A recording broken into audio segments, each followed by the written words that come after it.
Bueno, la salud pública y la bioética. La bioética eh, nació eh, pues a raíz de los problemas que había en la investigación. Pues recordemos pues las atrocidades nazis con los prisioneros. Después del informe Belmont se escribió después de que se desvelara el experimento Tuskegee. Y bueno, pues en la salud reproductiva, en muchos otros campos, la bioética ha tenido su desarrollo, pero en el campo de la salud pública, pues solo hasta los años 90 se empieza a hablar de salud pública, de ética en la salud pública, ¿no? Como si la salud pública fuera un campo completamente ajeno. Y bueno, pues es sorprendente que la bioética no reflexionara sobre la salud pública cuando precisamente el experimento Tuskegee provino de una investigación que se hacía por las autoridades de salud pública de Estados Unidos, ¿no? Bien, resulta que llega la pandemia y, y de repente, pues lo que había estado olvidado, pues cobra una relevancia que no había tenido nunca. Y bueno, voy a hacer unas reflexiones sobre lo que es la ética de la salud pública. ¿Qué podemos aprender de lo que ha sido la pandemia? La verdad es que ahora que eh, nos queda ya un poco lejos, aparentemente, la COVID-19, eh, digamos que en la población, yo creo que en todo el mundo, pues hay una cierta sensación de querer olvidarlo, ¿no? De no, bueno, pues fue aquello algo desagradable y pues más vale no recordar cosas desagradables, ¿no? Y bueno, pues hay que hacer, digamos, un esfuerzo para reflexionar sobre esto, pero es indispensable, entre otras cosas, porque van a venir nuevas pandemias seguro. Eso no tiene duda. Bien, entonces, bueno, mi reflexión se basa en estos dos documentos que elaboró la Organización Mundial de la Salud en los años 2016, el de la izquierda, y 2017, el de la derecha, por unos cuantos expertos. El primero, la guía para el manejo de las cuestiones éticas en los brotes de enfermedades infecciosas, y el segundo, pues son las pautas de la OMS sobre la ética en la vigilancia de la salud pública, ¿no? Bien, ¿qué principios éticos debería regir la salud pública? Antes he comentado los famosos principios de la bioética. Estos principios que se formularon, tres de ellos, principio de respeto a las personas, como lo denominaba el informe Belmont, y después el principio de beneficencia y el de justicia, son principios que se formularon para la ética de la investigación y que después pues, han ido incorporando el de no maleficencia y cambiándole el nombre al respeto a las personas por el principio de autonomía, pues se han aplicado a múltiples campos como la ética clínica y otros campos, ¿no? Y sin embargo, en la salud pública estos principios no rigen. No rigen porque la salud pública es un campo completamente distinto. No podemos hacer una reflexión basada en esos principios. Digamos que hay muchas propuestas de principios en la ética de la salud pública, pero todos los autores coinciden en que los cuatro principios clásicos no son pertinentes porque no ayudan a comprender las particularidades de la salud pública. Ha habido, ¿qué es la salud pública? Pues es una definición, digamos, abreviada, es uno de los esfuerzos organizados por la sociedad, idealmente tras alcanzar un acuerdo de modo democrático, para proteger, promover y restaurar la salud de la población. Esto implica tanto lo que es la asistencia sanitaria a las personas enfermas como las actividades de promoción, de protección, de vigilancia de la salud pública para prevenir las enfermedades, ¿no? Esa es la salud pública. Entonces, ha habido varias propuestas de principios. Aquí esta es una de ellas, entre otras muchas. Principio de justicia, beneficencia, utilidad, el respeto hacia las personas, la libertad, la reciprocidad, la solidaridad. Vemos aquí cómo, a diferencia de los 4 principios clásicos, se introducen conceptos que no entran en los 4 principios, como es el concepto de la utilidad, es decir, que se tomen medidas que consigan el máximo beneficio para la población, no solo para el paciente particular. Cuando estamos hablando de ética de la investigación o hablamos de la ética clínica, nos referimos a personas concretas. Cuando hablamos de salud pública, estamos hablando de poblaciones. Entonces, ahí entra aquellas medidas que consigan el máximo beneficio para el mayor número de personas. Eso sería el concepto de utilidad, que no entra en los 4 principios. Otro concepto es la reciprocidad.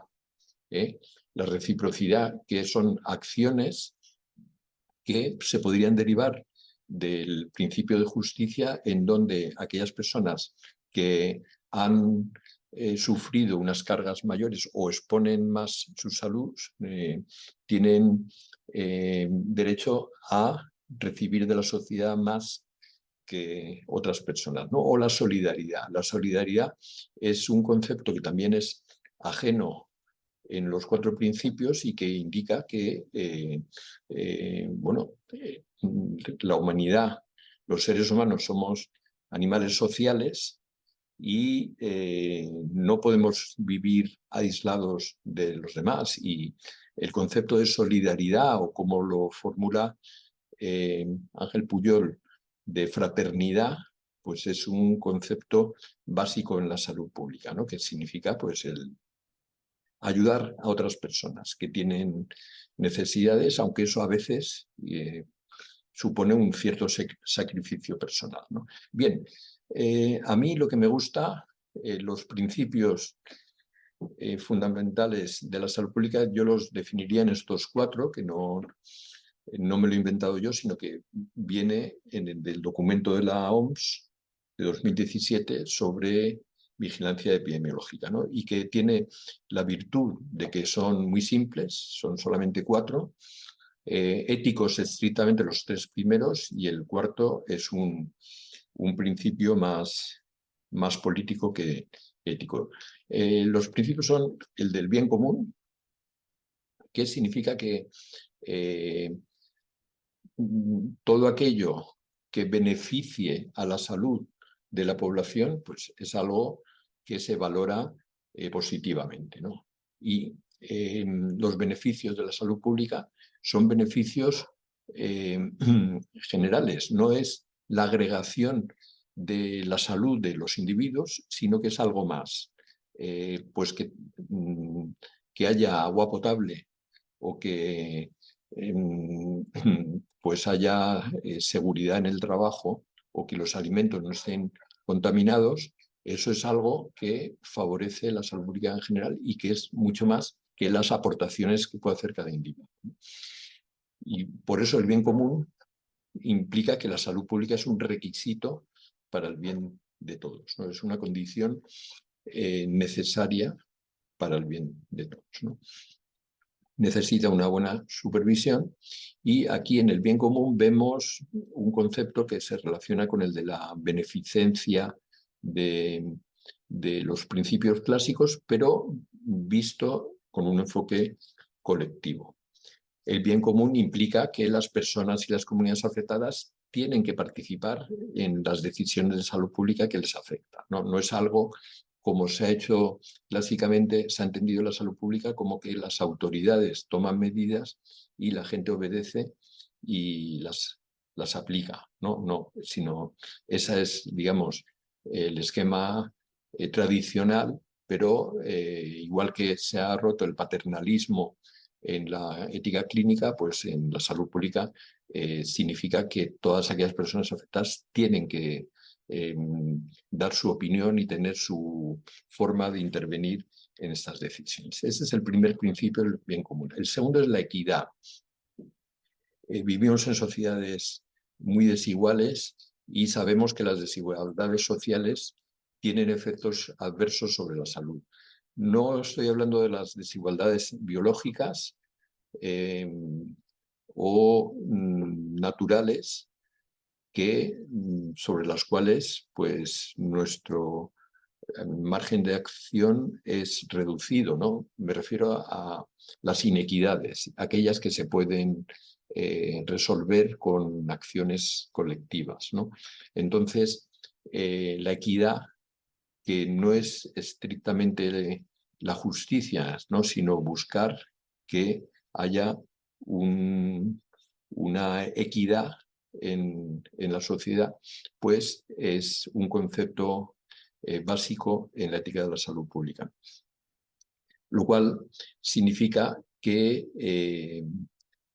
cuando hay un problema de salud pública siempre hay poblaciones más vulnerables y que sufren más. Ahora lo veremos en concreto en casos de la COVID-19, ¿no? Y el tercer principio es el de respeto hacia las personas, ¿no? Que es como en el informe Belmont formularon el principio de autonomía, los redactores del informe Belmont, cuando querían poner un poco de orden en el escándalo que se había producido cuando salió a la prensa lo que había sucedido en Tuskegee, después de 30 años de estudio a una población vulnerable que eran negros de un lugar de Alabama y que se les privó de un tratamiento con penicilina para curarles la sífilis, porque eso iba a arruinar el estudio de historia natural de la sífilis que se había concebido al principio y que cuando llegó la penicilina pues tenían que haber cambiado, haber suspendido ese estudio y haberles tratado adecuadamente, ¿no? Pues se incurrió en una falta de respeto hacia las personas participantes, ¿no? Bueno, pues la salud pública, en la medida en que lo que pretende es el beneficio de la salud de los individuos, pues el respeto hacia las personas es una cuestión fundamental. Esto plantea una cuestión que se ha planteado antes, que es la importancia de la libertad individual, que hay que preservar en la medida de lo posible cuando se toman medidas de salud pública, ¿no? Ahora entraremos en esta cuestión. El respeto hacia las personas también se refleja en que las personas deben participar en las decisiones que les afectan, que aquellas personas que no pueden valerse por sí mismas porque tengan una discapacidad o porque sean menores, pues el Estado tiene la obligación de proteger y promover sus intereses, ¿no? Y también esto implica que las acciones de salud pública tomadas en beneficio de la salud colectiva o del bien común se tienen que hacer con el mínimo riesgo de daños para los sujetos participantes. Esos tres son los principios éticos fundamentales. Y el cuarto principio, que es más político, es la buena gobernanza, que significa que haya rendición de cuentas por parte de las autoridades políticas y sanitarias que toman esas medidas, que haya transparencia y que haya participación, de nuevo, de los afectados en estas medidas. Bien, entonces, vistos estos principios, volveremos sobre ellos en estos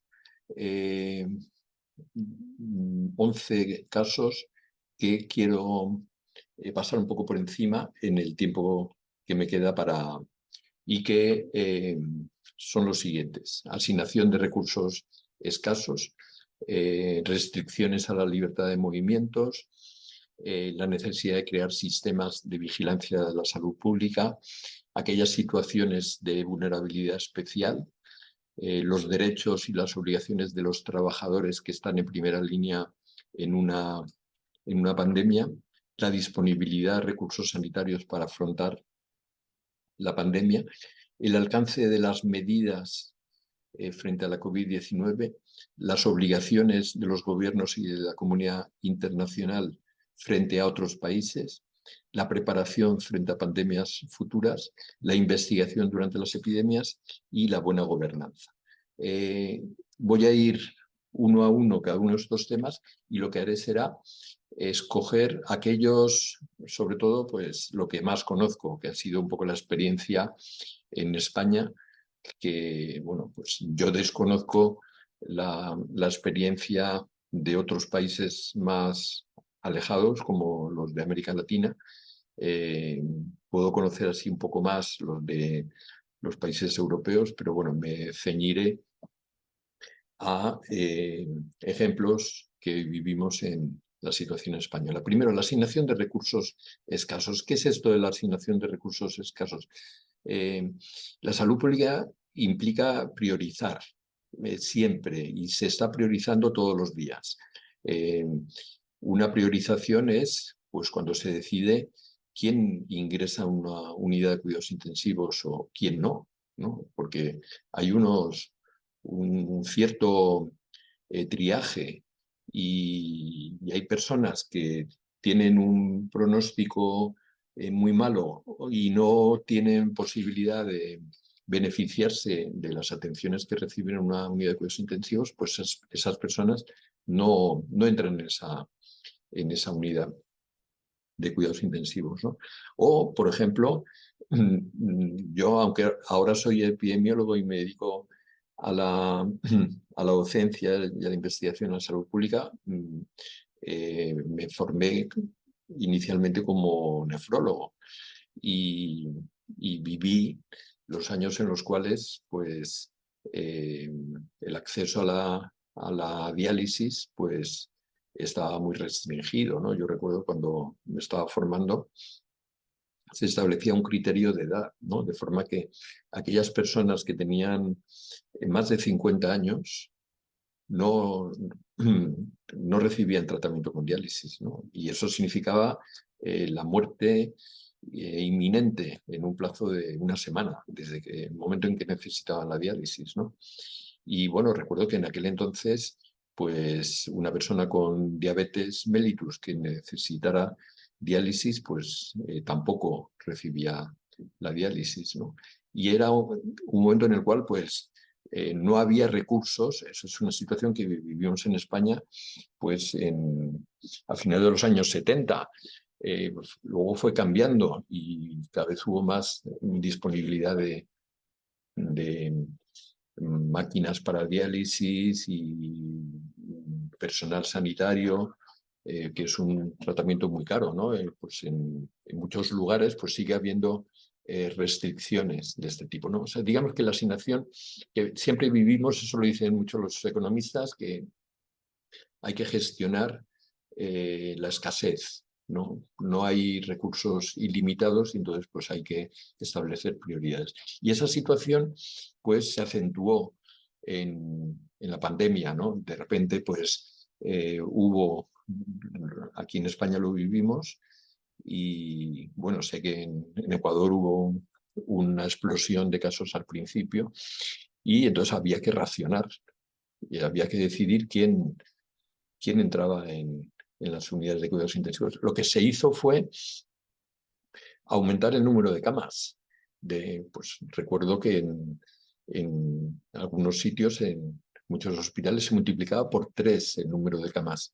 Pero esto era relativamente engañoso porque no se podía multiplicar por 3 el número de enfermeras ni el número de especialistas, ¿no? Porque no te puedes formar en una semana para esto, pero se habilitaban espacios en los gimnasios, en las salas de rehabilitación para que para ubicar a los pacientes, ¿no? Bien, entonces eso planteó la necesidad de qué criterios se empleaban para asignar estos recursos escasos. En marzo de 2020, en marzo es cuando empezó la explosión de casos en España y redactamos este documento, Recomendaciones para la toma de decisiones éticas sobre el acceso de pacientes a unidades de cuidados especiales en situación de pandemia.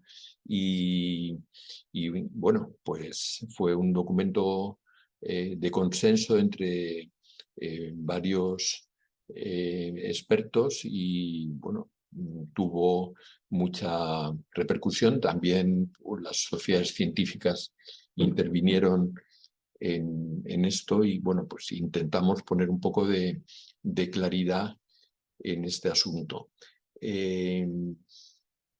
Recuerdo que esto planteaba mucho.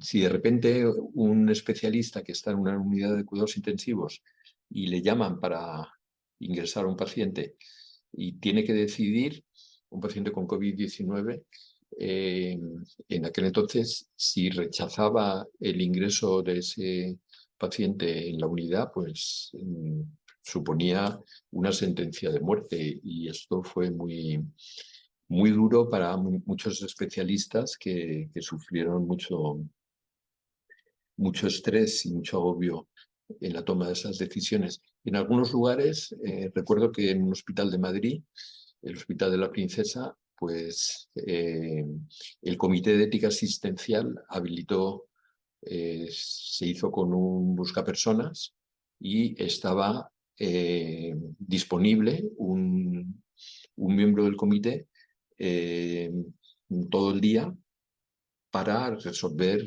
consultas de este tipo, ¿no? Y liberaba a los clínicos de la decisión de quién tenía que ingresar y quién no, y una persona externa tomaba esa decisión, ¿no?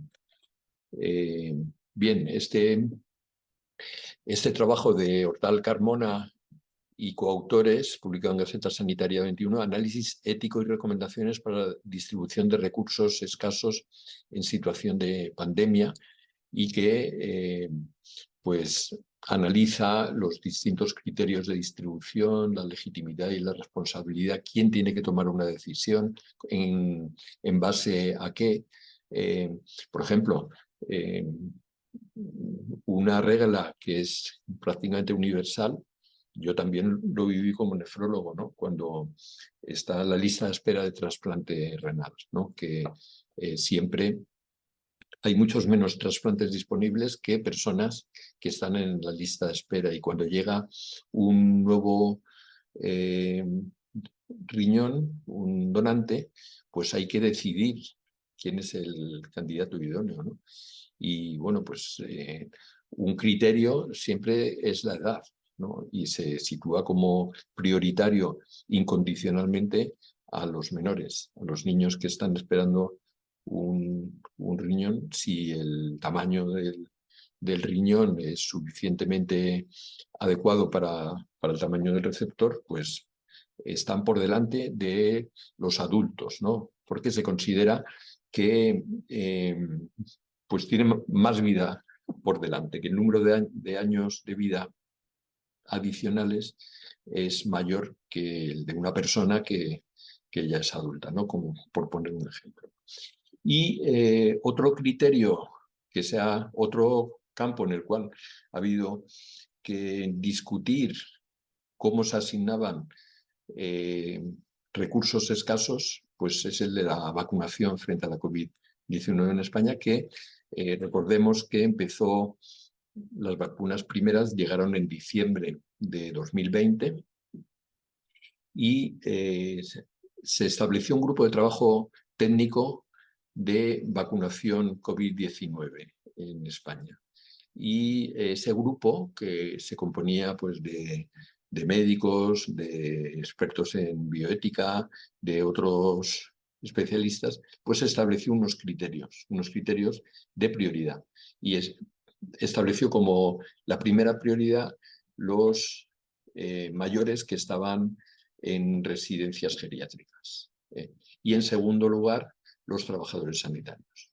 Y después estableció franjas de edad, los mayores de 80 años, los mayores de 70, los mayores de 60, progresivamente a medida que iban llegando las vacunas, ¿no? Y bueno, fue una decisión que se compartió con la sociedad y se vio que era un criterio razonable para administrar un bien escaso con criterios de necesidad y de de necesidad a las personas que tenían más riesgo de fallecer en las residencias, los mayores de edad, y luego de reciprocidad a los trabajadores sanitarios que se estaban jugando la vida al principio con una enfermedad desconocida y bueno, que se estaban exponiendo muchas veces sin suficiente equipo de protección a contagios y con el riesgo de muerte. Bien, ¿cuáles son las consideraciones éticas de la asignación de recursos escasos? Pues, por un lado, la utilidad, conseguir el máximo beneficio, y luego, por otro lado, la equidad, ¿no? Y esa ponderación entre la utilidad y la equidad no es fácil.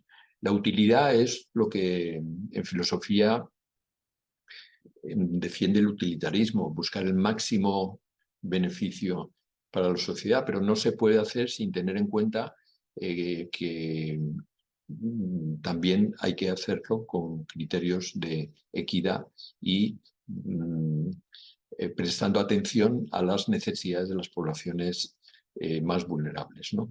Luego, definir la utilidad por consideraciones sanitarias, no por consideraciones políticas o por consideraciones de los recursos económicos, ¿no? Es decir, si se hubiera establecido un criterio de vacunación por la venta de las vacunas, de forma que se hubieran sometido al mercado y la gente las hubiera comprado, pues ahí ya habría habido consideraciones completamente ajenas a las razones sanitarias y que habrían acentuado los problemas de inequidad. Y un aspecto muy importante es el proporcionar tratamiento de apoyo y paliativo para las personas que no pueden acceder a los recursos terapéuticos vitales, es decir, aquellos que se ven privados de recibir asistencia, pues hay que tratarlos también. Y eso a veces no se hizo. Ahora veremos más adelante. Restricciones a la libertad de movimientos. Bueno, este es el aspecto que algunos autores dicen que la ética de la salud pública tiene, algunos no, muchos autores consideran que la contradicción fundamental en la ética de la salud pública es el conflicto que hay entre medidas para favorecer la salud general con la protección de la libertad individual. Es decir, que si hay medidas, por ejemplo, el confinamiento o la obligación de llevar mascarillas o cubrebocas, o pues el teletrabajo, son medidas que afectan a la libertad de los individuos, ¿no? Y se están haciendo restricciones a la libertad de movimientos. Entonces, bien, ¿cuándo hay que hacer eso? Pues en principio no habría que hacerlo nunca, a no ser que fuera estrictamente necesario. Esa es la primera condición. Cuando el bien que se va a obtener con estas medidas es suficientemente justificado como para usar estos métodos restrictivos, ¿no? Por eso, esta es una de las pautas del documento de la OMS de las guías éticas en el manejo de los brotes de enfermedades infecciosas, y lo primero que dice es que tiene que haber justificación científica suficiente para imponer las restricciones. Por ejemplo, el confinamiento, quedarse en casa, que se aplicó en España con el primer estado de alarma, pues tenía que tener una justificación muy poderosa, ¿no? Porque obligar a todo el mundo a no salir de casa solamente para ir a comprar y poco más, pues bueno, la evidencia a favor de esta medida es una evidencia fuerte, ¿no? Porque se sabe que si uno no interactúa con otras personas, pues la propagación del virus se reduce, ¿no? Pero se produjo esta medida cuando ya el número de casos ya era muy importante, ¿no? Pero se tomaron medidas, muchas de ellas en la incertidumbre, donde no se sabía realmente si estas medidas iban a ser eficaces o no, y a veces pues se tomaron desproporcionadamente, ¿no? Por ejemplo, al principio se pensaba que los niños podían ser propagadores y entonces se cerraron los colegios. Y esto durante varias semanas, ¿no? Con el perjuicio consiguiente para los niños. Luego se vio que los niños no eran propagadores y se cambió, se prohibió, por ejemplo, se cerraron los parques y la gente no podía ir a pasear por los parques, que es una medida también eh, desproporcionada, ¿no? Y que, bueno, la levantaron un tiempo después, ¿no? Es decir, que siempre hay que usar los medios menos restrictivos, ¿no? Los que supongan menos costes y durante el menor tiempo posible, ¿no? Y, por ejemplo, en España pues, se pusieron 1 millón de multas, que fue una cosa también desproporcionada, ¿no? La policía pues se excedió, a mi juicio, ¿no? Bien, tiene que haber condiciones de restricción humanas, sobre todo para aquellas personas perjudicadas, ¿no? Porque si hay un confinamiento, pues la gente, muchos pierden el trabajo. Y en España pusieron los, los, los ERTES, que era un sistema de mantenimiento del empleo con sufragado públicamente durante el tiempo que durara la pandemia, ¿no? Y que eso permitió que mucha gente pudiera salir adelante. En Estados Unidos lo que hicieron fue el gobierno dio un cheque con dinero a las personas que, bueno, pues probablemente no fue, no fue suficiente, pero hay que abordar las consecuencias económicas cuando se toman estas medidas, ¿no? Bien, el tercer aspecto que quería comentar es la obligación de crear sistemas de vigilancia de la salud pública. ¿Qué quiere decir esto? Bueno, pues ¿qué es la vigilancia de la salud pública? La vigilancia es la compilación, comparación y análisis de datos de forma sistemática y continua de datos relacionados con la salud para fines relacionados con la salud pública, ¿no? Bien, esto es una obligación que tienen todos los estados, el tener una información actualizada y fiel de cuál es la situación de la salud pública y para qué sirve, porque sirve, es un punto clave en el ámbito de la ética y dice la OMS que la vigilancia de la salud pública realizada de manera que prevea los retos éticos y procure de forma proactiva reducir los riesgos innecesarios, proporciona la arquitectura básica que se requiere para el bienestar social. ¿Qué quiero decir esto? Pues que tiene que haber una infraestructura de información para tomar decisiones y esa infraestructura tiene que ser lo más amplia posible, ¿no? Y que con fines de la salud pública significa que tendrá que manejarse datos personales con las debidas precauciones y la confidencialidad necesaria, pero con fines para proteger la salud de la población, ¿no? Entonces, en España, al principio, pues había un sistema muy precario de recogida de información que se fue perfeccionando con los meses y que permitió el conocer día a día cuál era la situación para poder tomar decisiones, ¿no? La pauta primera del documento de la OMS sobre aspectos éticos en la vigilancia de la salud pública, atribuye al Estado la responsabilidad de poner sistemas de vigilancia para toda la población, sin excepción. Es decir, esto incluye pues, personas inmigrantes y personas que están de paso.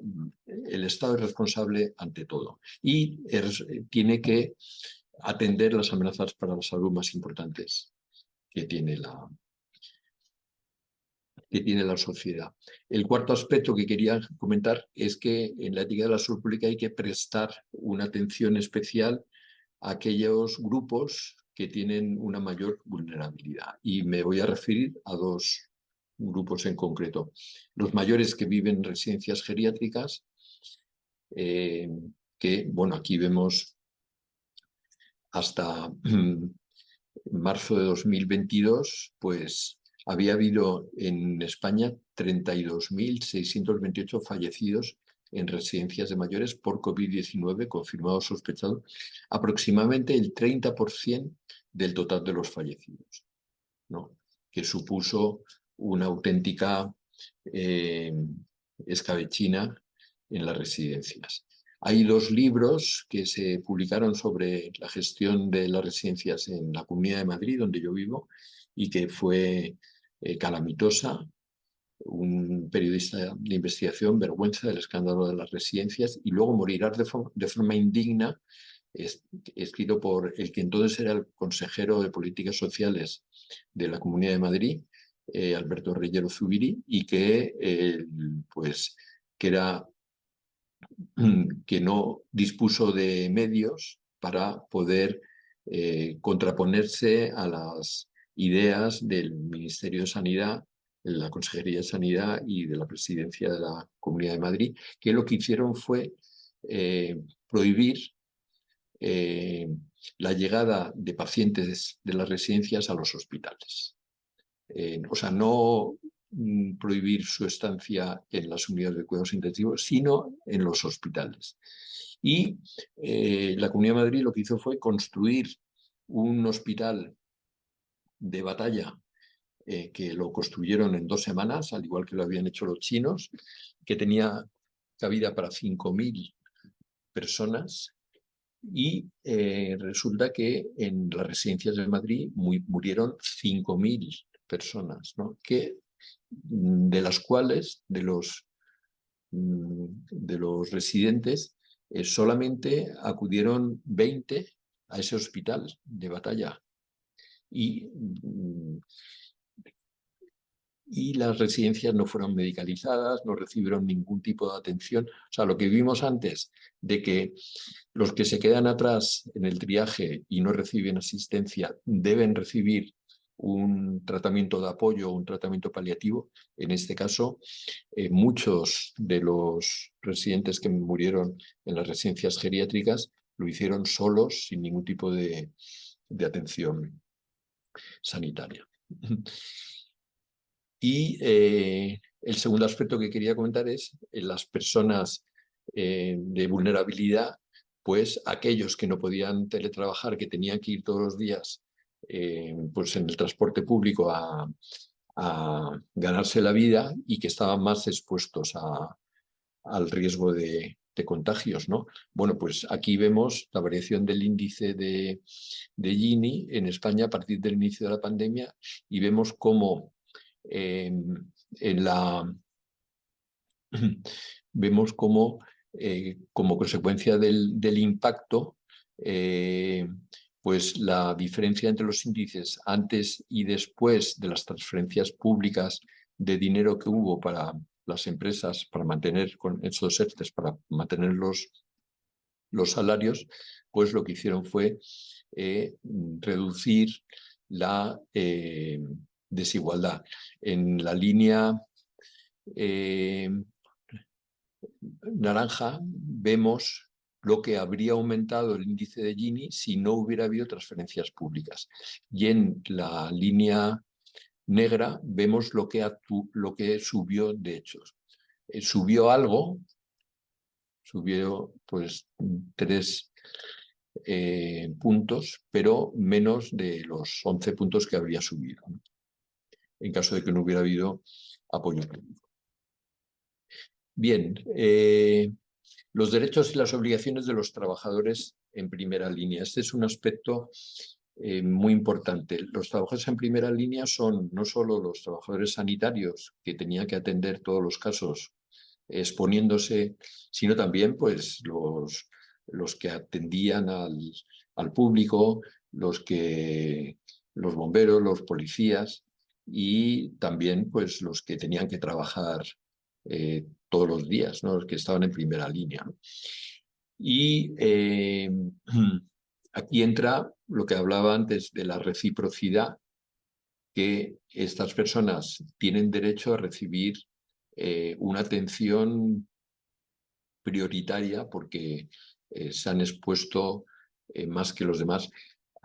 Tiene que atenderse un cierto balance de beneficios y riesgos, es decir, que una persona que está atendiendo a un paciente con una enfermedad contagiosa, pues está asumiendo un riesgo, pero no puede ser tampoco un suicida, sino que tiene que tener un equipo pues con mascarillas o con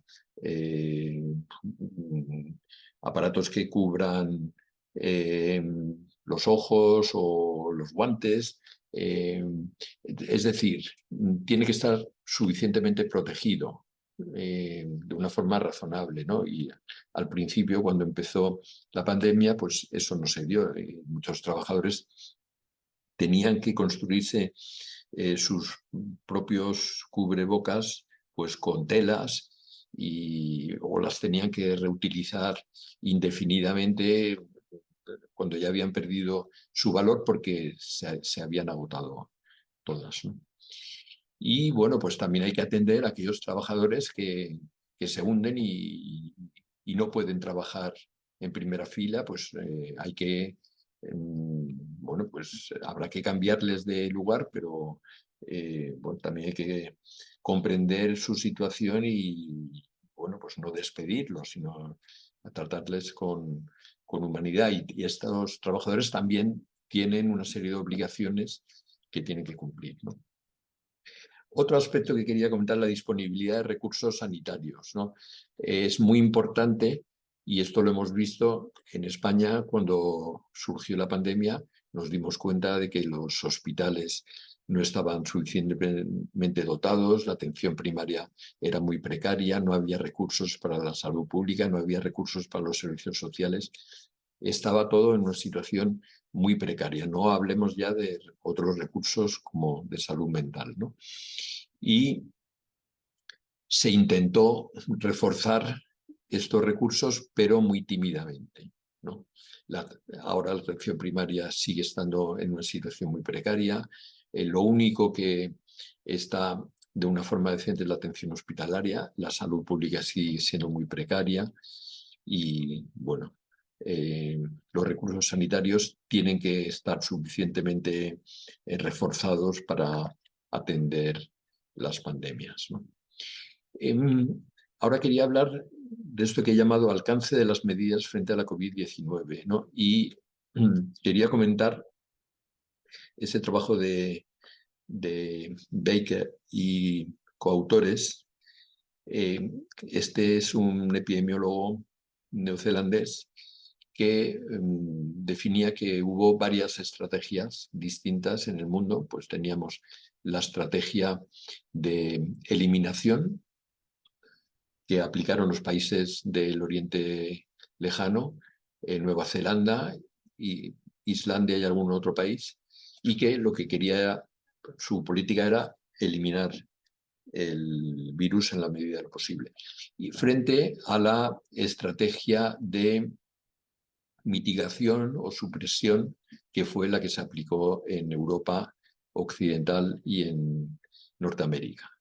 Y lo que defiende este autor fue uno de los asesores de la política Nueva Zelanda, es que la política de eliminación fue mejor, ¿no? Aquí traigo un trabajo que se publicó un tiempo después y que compara dos grupos de países. Por un lado, los que aplicaron la estrategia de eliminación, Australia, Islandia, Japón, Nueva Zelanda y Corea del Sur, y los compara con países de Europa Occidental, de la Unión Europea y de América como Canadá, Chile, Colombia y también Israel, México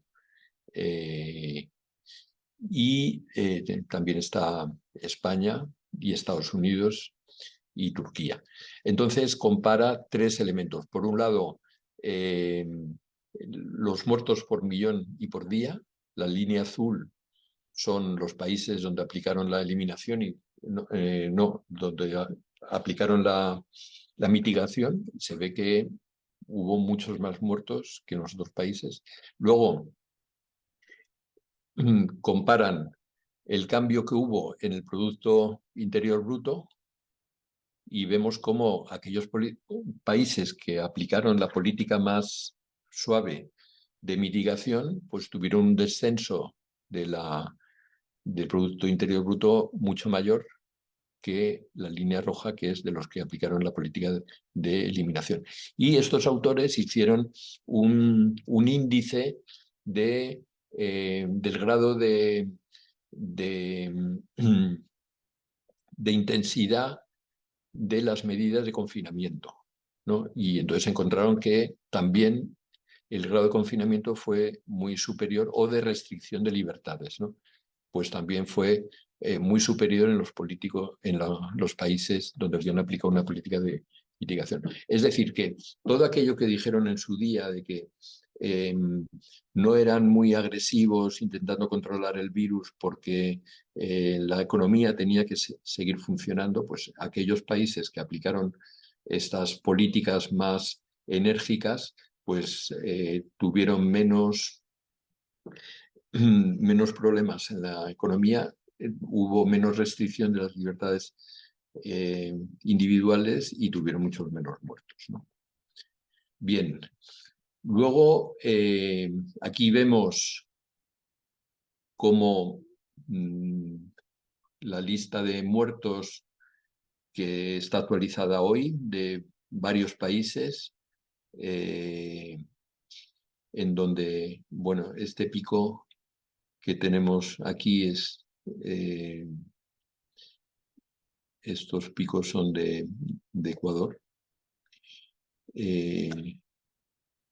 Y, bueno, Nueva Zelanda, China tienen muy pocos muertos. Aquí son muertos por millón de habitantes. Y aquí ese es el exceso de mortalidad, muertos por todas las causas en comparación con lo que habría estado previsto si no hubiera habido pandemia, ¿no? Y bueno, también pues hay picos importantes, ¿no? Esto es del Perú, este pico es de Ecuador.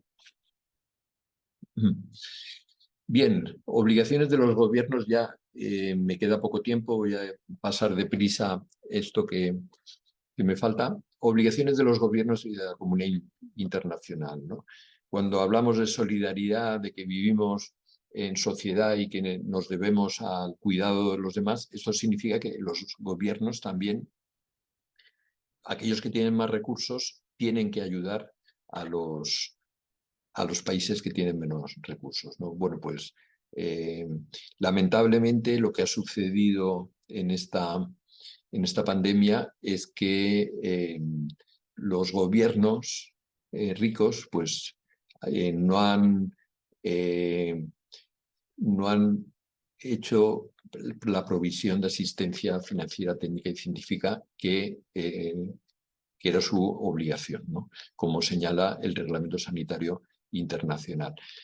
En concreto, en lo que se refiere a las vacunas. Las vacunas que se hicieron en Europa del ARN mensajero y las de AstraZeneca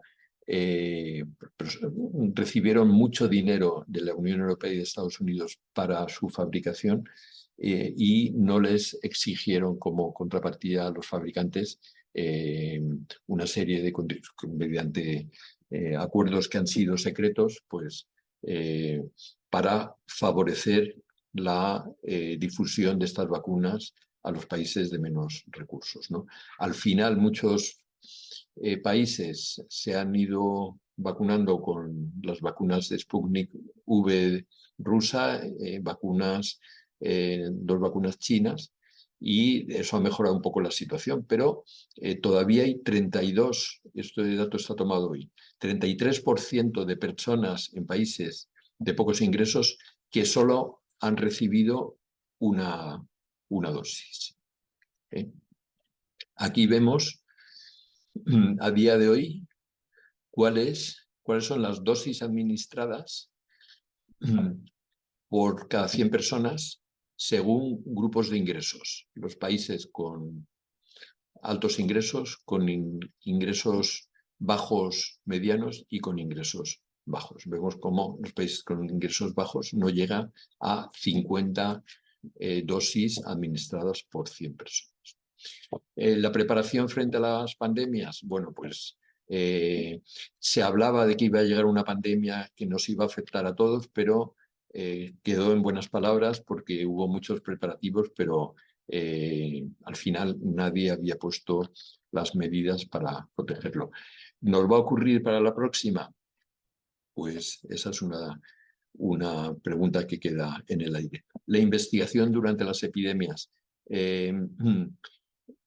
La investigación, se ha investigado mucho durante esta epidemia de nuevos remedios, pero en muchos lugares ha sido catastrófica. Ha habido muchos estudios que se han tenido que retractar de las revistas porque no estaban bien hechos. Acordaos del escándalo de la hidrocloroquina, que se vendió como la purga Benito y luego aumentaba la mortalidad. Solo la investigación hecha, pues el estudio Solidarity por la OMS o Recovery de los británicos con miles de participantes, pues aportó información que fue válida, ¿no? Y por último, la buena gobernanza, bueno, pues que ha habido muchas cosas que han dejado que desear, pues en lo que respecta a la comunicación, la participación local, la transparencia, la rendición de cuentas. Ahora han pasado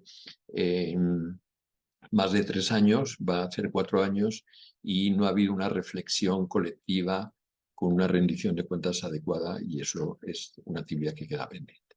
Bien, a modo de síntesis de todo esto que he dicho, pues que la salud colectiva es un valor propio por encima de la creación de la salud de los individuos, que los valores de la intimidad, la confidencialidad y la autonomía en general constituyen valores a proteger en todas las medidas de salud pública, pero no son absolutos, que las medidas de salud pública requieren una justificación ética sólida, proporcional y transparente, que las medidas de salud pública injustificadas pueden tener consecuencias muy negativas, que los principios de la bioética clásica no sirven para la ética de la salud pública, que la ética de la salud pública necesita desarrollarse específicamente en el campo de la vigilancia y de la investigación en salud pública, y que el enfoque colectivo debe presidir la ética en la salud pública más allá del enfoque liberal, que es insuficiente por sí mismo.